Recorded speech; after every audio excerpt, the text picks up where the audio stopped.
بسم اللہ الرحمن الرحیم۔ السلام علیکم ورحمۃ اللہ۔ پچھلے دنوں اسلام آباد میں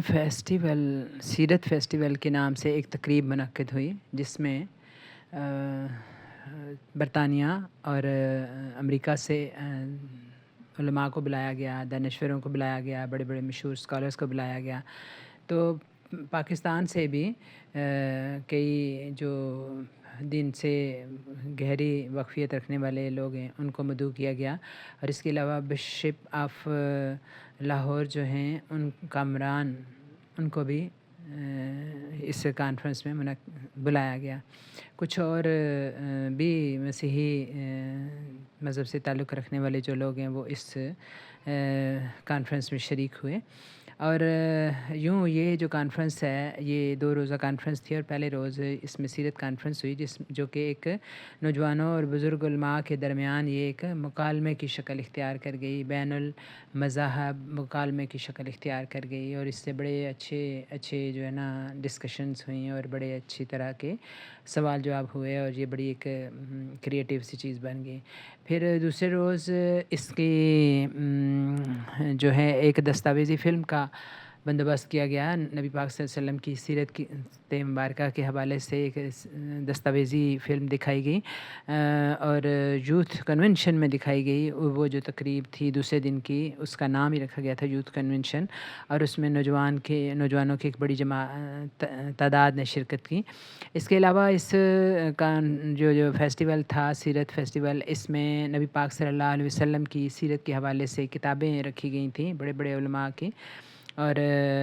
ہزاروں کی تعداد میں تھی، اور ان کی نرخ جو تھے وہ بڑے رعایتی تھے، تو ہزاروں لوگوں نے بڑے بڑے پبلشروں کی کتابوں کو خریدا اور مناسب ریٹ پہ ان کو ملی، تو یہ ایک اچھی ایکٹیویٹی رہی۔ اس میں جو کچھ کتابیں تھیں وہ بڑی یعنی سیرت کی تو کہتے ہیں ہزاروں نہیں لاکھوں کتابیں ہیں، لیکن ان میں سے کچھ جو عزیز الرحمان ہیں ایک سیرت پہ لکھنے والے، تو انہوں نے تقریباً 10,000 کتابیں جو سیرت پہ لکھی گئی ان کا تعارف اور ان کے مصنفین وغیرہ کے نام لکھے، اور یہ بھی ایک بڑی قابل قدر کاوش ہے۔ اسی طرح سے ڈاکٹر ظفر اللہ جو ہیں انہوں نے تحریک علامہ محمد اقبال اور تحریک احمدیہ کے حوالے سے ایک کتاب لکھی، جس میں انہوں نے بتایا کہ انہوں نے سر سید کو مولوی میر محمد حسن نے جو خط لکھا وہ اس کا بھی ذکر ہے، اور آگے سے سر سید نے جو جواب دیا وہ بھی تحریک احمدیہ کے حوالے سے۔ کہتے ہیں کہ یہ جو غلام احمد تھے جو بانی تھے ایک طرح سے قادیانی مذہب کے، یہ انگریزوں کے دور میں تھے، اور یہ پڑھے لکھے تھے، اور انہوں نے یعنی جس سے ہوتا ہے نا کہ ایک خاندان ہوتا ہے کہ وہ اپنے حکومت وقت سے جس کو اپنے تعلقات بنانے آتے ہیں تو اس طرح کے تھے، تو یہ ان کے بارے میں کہا جاتا ہے کہ بڑے دین کے بارے میں ان کا علم بھی تھا، تقریر کے فن سے بڑے آشنا تھے، اور علامہ اقبال کے پیدائش سے بھی پہلے یہ سیالکوٹ میں انہوں نے کچھ 5 سال گزارے تھے، اور اس وقت یہ کوئی نوجوان ایک عالم کے طور پہ مشہور تھے، اور مناظرے اس زمانے میں بہت ہوا کرتے تھے مسیحیوں سے اور ہندوؤں سے، تو وہ یہ مناظرے میں شرکت کیا کرتے تھے، تو اس حوالے سے لوگوں کا تعارف تھا، اور لوگوں اس وقت ان کا احترام بھی کرتے تھے، کیونکہ اس وقت انہوں نے اپنی نبوت کا دعویٰ نہیں کیا تھا، یہ ایک مذہبی اسکالر کے طور پر مشہور تھے۔ پھر یہ جو ہے بہت چلے گئے یہاں سے، اور پھر انہوں نے اپنی احمدیت کا اعلان کر دیا، اپنی نبوت کا اعلان کر دیا، پھر وہاں انہوں نے جو دنیا کو پتہ ہے کہ کیا کچھ کیا، ایک پورا ایک فالوور بھی ان کے کافی سارے ہو گئے، اور انگریزوں کے ساتھ بھی ان کی بڑی وابستگی تھی حکومت برطانیہ کے ساتھ، اور وہ یعنی ان کے حکومت برطانیہ بھی ہمیشہ ایسا گروپ پیدا کرتی رہی ہے جو کہ مسلمانوں کے درمیان کسی طرح کے تفرقے بازی کر سکیں، تو یہ گروپ کافی زیادہ انہوں نے کتابیں چھاپی اور اپنے عقائد بھی واضح کیے، اور لیکن یہ ہے کہ یہ جس طرح سے یعنی اور کچھ فرقے ہوتے ہیں، یہ بھی کافی پڑھے لکھے تھے اور لکھنے پڑھنے پہ بڑی دلچسپی رکھتے تھے، بہت کتابیں ان کی اس عرصے میں چھپیں، ان کو ایک پشت بنائی حاصل تھی، بڑے ان کو فنڈ ملتے تھے برطانیہ حکومت سے۔ تو خیر یہ جو لوگ ہیں وہ یہ پھر کہیں دوبارہ آئے سیالکوٹ میں کوئی مناظرہ وغیرہ مناظرہ نہیں کرنے کے لیے، اپنی مطلب مذہب کی جو نیا مذہب انہوں نے اختیار کیا تھا اس کی ایک پروموشن کے لیے. تو یہاں کے لوگوں نے ان کو مطلب بڑا اس طرح سے ویلکم نہیں کیا، بلکہ ان کی نفرت جو ہے لوگوں کی بڑھنے لگی اور لوگ ان کو سننے سے انکار کرتے تھے اور پسند نہیں کرتے تھے. لیکن علامہ اقبال کا یہ ایک طریقہ کار رہا ہمیشہ سے کہ وہ بڑے اپنے آپ کو یعنی ایک مقام پر رکھتے تھے، اپنے بلند مقام پہ. تو وہ بھی ان کے اس کو پسند نہیں کرتے تھے جو نیائے نبوت کا دعویٰ انہوں نے کیا تھا. لیکن وہ یعنی نہ ان کی عادت تھی اس طرح سے کسی سے ہاتھا پائی کرنے کی، لڑنے کی، تو نہ وہ انہوں نے کیا. لیکن انہوں نے اپنے اس کا اظہار ضرور کیا کہ اس سے یعنی علامہ اقبال کے متعلق یہ اس طرح کے جو فرقے ہوتے ہیں نا، ابھی بھی جیسے آج کل بھی آپ دیکھ رہے ہیں کہ کبھی ان کو لاہوری کہا جاتا ہے، کبھی ان کو علامہ اقبال کو، کبھی کچھ لوگ پتہ نہیں کہاں سے آوازیں لے آتے ہیں. علامہ اقبال اس طرح کے شاعر نہیں تھے کہ جن کی تھوڑی بہت شو تو بہت پائے کے تھے، اور اس زمانے میں ان کی 40 ہزار 50 ہزار کا مجمع ہوتا تھا، جو کہ ان کی چونکہ انہی کے حوالے پہ مسلمانوں کی پستی اور ان کی عروج اور زوال کی کہانی ہوتی تھی ان کی نظموں میں، تو اس وجہ سے وہ دھاڑے مار مار کے روتا تھا اور ان کے واہ واہ کرتا تھا. تو وہ ایک اور ہی عالم ہوتا ہے. یہ جو تقریر آپ نظم سنتے ہیں، آپ آن لائن مختلف جگہ دیکھیے وہ کلپس تھا، تو وہ بالکل ان کا نہیں ہے. اور شاعری بھی بہت زیادہ ان کی اپنی تو بالکل نہیں لگتی، کہیں بہت کم لوگ لگاتے ہیں، اور یہ اکثر جعلی قسم کی لگائی جاتی ہے جو یقیناً اسی طرح کے گروپس لگاتے ہیں. تو خیر بات ہو رہی تھی احمدیوں کی، تو انہوں نے ایک دفعہ کوئی مشہور کر دیا جی، کوئی نظم خود سے کسی نے لکھی اور انہوں نے مشہور کر دی کہ غلام احمد کی جو نبوت کا دعویٰ کرتا تھا اس کی مدح میں یعنی علامہ اقبال نے یہ نظم لکھی، اور وہ چھپ بھی گئی اور پھر اس کے جواب بھی آ گئے. تو علامہ اقبال نے اس کی تردید کی کہ یہ میں نے نظم نہیں لکھی. پھر یہ ہے کہ ایک ان کے سوچیں ذرا، جو بہت مشہور ہو جاتے ہیں نا سیکنڈ، اس وقت قائد اعظم کے بعد ایک سیکنڈ پاپولر جو سیاسی لیڈر بھی تھے، اور شاعری کی ایک الگ سے ان کی اپنی جگہ بہت زیادہ پوری دنیا میں ان کے یعنی اسلامی دنیا میں ان کا ایک مقام تھا، کیونکہ فارسی اور اردو میں دونوں میں شاعری کرتے تھے، اور مسلم امہ کے حوالے سے ہی ان کی شاعری تھی، کوئی ذاتی ان کے خیالات نہیں تھے. تو جو ہے ان کی ایک اور ان کے اوپر افواہ اڑائی گئی کہ اخبار میں چھپوا دی گئی خبر کہ جی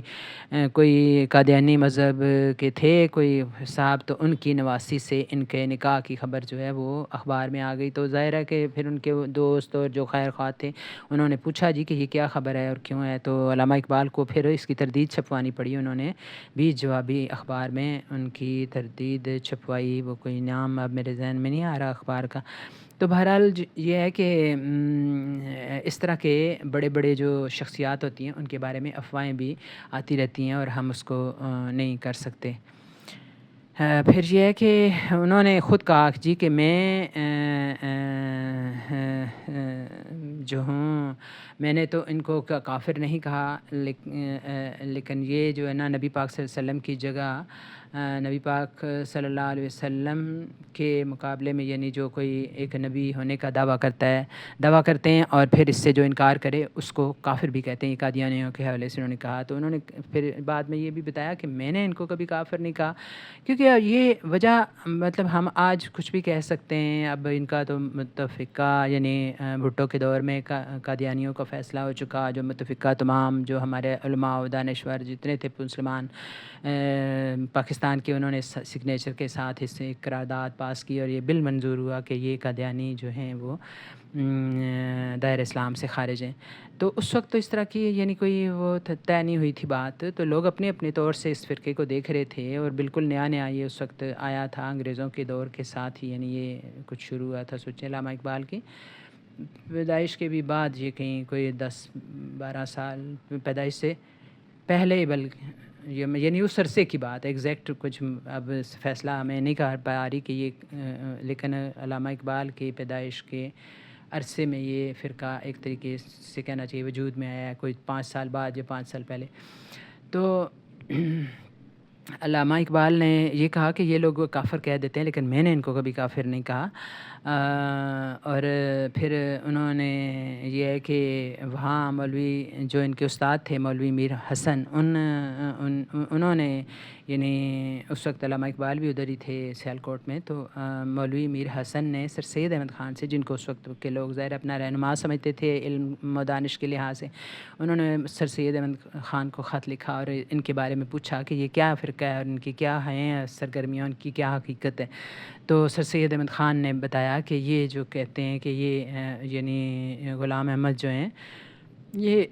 کہتے ہیں کہ مجھے الہام ہوتا ہے، لیکن وہ انہوں نے آگے سے کہا، سر سید احمد خان نے اپنا تجزیہ پیش کیا کہ انہوں نے کہا یہ کہ کیسا الہام ہے جو نہ ہمارے دین کے کام کا ہے اور نہ ہماری دنیا کے کام کا ہے۔ یعنی انہوں نے مکمل بریت کا ان سے اعلان کیا، اور یہی رویہ علامہ اقبال کا تھا۔ ہاں، علامہ اقبال کا کہیں بھی آپ کو نہیں ملے گا، بڑے بڑے ظاہر ان کی زندگی میں ایشو آئے، پاکستان بننا، حکومت برطانیہ سے ٹکر، بڑے بڑے رہنماؤں کو اپنے یعنی اس میں لانا، پوری دنیا کے وہ دورے کرتے تھے، تمام جو یعنی مسلمان رہنما جہاں بھی انہیں پتہ چلتا ان کے ساتھ خود ملنے تشریف لے کے جاتے، ان کو بلاتے۔ تو بہت بڑی شخصیت تھی، عالم اسلام کی کہہ سکتے ہیں بڑی شخصیت تھی علامہ اقبال۔ تو وہ ایسے چھوٹے جھگڑوں میں نہیں پڑتے تھے، لڑائی بھڑائی میں نہیں پڑتے تھے، لیکن اپنا موقف انہوں نے ہمیشہ ہر مسئلے پہ جیسے اظہار کیا۔ یعنی ابھی بعض اوقات لوگ یہ کہتے ہیں کہ شاید وہ اشتراکی تھے، ان کی بعض نظموں کو اٹھا کے جیسے وہ کہتے ہیں کہ سلطانی جمہور کا آتا ہے زمانہ، کاخ و جو نقشے کہن تم کو نظر آئے مٹا دو، اور جس کھیت سے دہقاں کو میسر نہ ہو روزی، اس کھیت کے ہر خوشہ گندم کو جلا دو۔ تو یہ اشتراکیت پہ مبنی کچھ نظم تھی، لیکن تھوڑے ہی عرصے بعد وہ اشتراکیت سے بھی طائب ہو گئے۔ انہوں نے یہی نتیجہ نکالا، ایک فطری انداز سے ان کی شخصیت کا ارتقاء ہمیں ملتا ہے جب ہم سارا اسٹڈی کریں۔ تو انہوں نے کہا کہ یعنی اسلامی کو انہوں نے کہا کہ تمام مسائل کا حل ہے، اور تمام جو ہے نا دنیا کے اور انسانیت کے جو بقا ہے وہ اسلام ہی کو ضابطۂ حیات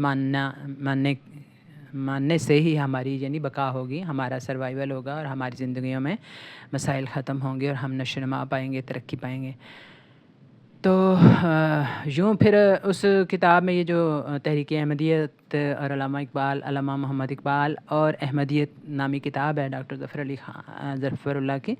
اس میں وہ بتاتے ہیں کہ جی احمدیوں کے کوئی پتہ نہیں 12 فرقے ہیں اور وغیرہ وغیرہ۔ تو یہ بھی تو سمجھیں کہ کوئی کچھ اچھے ہیں تو کچھ برے ہیں، ہم اس جھگڑے میں کیا پڑیں گے کہ علامہ اقبال تو اس یعنی ان کی جو وہ آگے بڑھتے گئے تو ان کی جو شاعری تھی وہ اس کے بارے میں وہ خود بھی کہتے ہیں کہ یہ تفسیر قرآن ہے، اور نو ڈاؤٹ اس میں بہت زیادہ آپ کو آیتوں کی تشریحیں اور آیتوں کے ٹکڑے ملیں گے۔ لا الہ الا اللہ تو بہت ہی زیادہ ہے، اس کے علاوہ بہت چھوٹے چھوٹے ٹرمز ان کی طرح سے جیسے ہوتی ہیں نا، وہ انہوں نے آیتوں کے ڈائریکٹ ٹکڑوں کو استعمال کیا ہے۔ تو یہ ہے کہ ان کی شاعری میں آپ کو کنڈیم کی فرقہ بندی کی بہت زیادہ مذمت ملتی ہے، اور وہ کسی بھی طرح کی فرقہ بندی ہو، چاہے ہندی، اپنے وہ کہتے ہیں مسلمان ہونے پہ فخر کرو، جیسا کہ نبی پاک صلی اللہ علیہ وسلم نے کہا کہ کوئی کالا ہو یا گورا ہو، یہ کالے کو گورے پر اور گورے کو کالے پر کوئی فوقیت نہیں، فوقیت ہے تو تقوی کی بنا پر۔ تو وہ کسی طرح کی بھی فرقہ بندی کو پسند نہیں کرتے تھے، چاہے وہ اپنے آپ کو کسی علاقے سے کوئی انسان جوڑے تو اس کو بھی ناپسند کرتے تھے، اور اگر کوئی وہ اپنے آپ کو کسی جماعت کا حصہ بنائے وہ ہمیشہ یہ کہتے تھے کہ مسلمان ہونے پہ فخر کریں۔ تو ہمیں بھی مسلمان ہی ہونے پہ فخر کرنا چاہیے، اور قرآن و سنت کو اگر ہم صحیح طور پہ اپنا لیں تو وہ کیا کہتے ہیں کہ محمد سے وفاتوں نے تو ہم تیرے ہیں، یہ جہاں چیز ہے کیا حال و قلم تیرے ہیں۔ تو ہمیں اس فرقہ بندی سے اپنے آپ کو جتنا دور رکھیں گے اتنا ہی ہمارا بھلا ہے۔ وآخر دعوانا الحمد للہ رب العالمین۔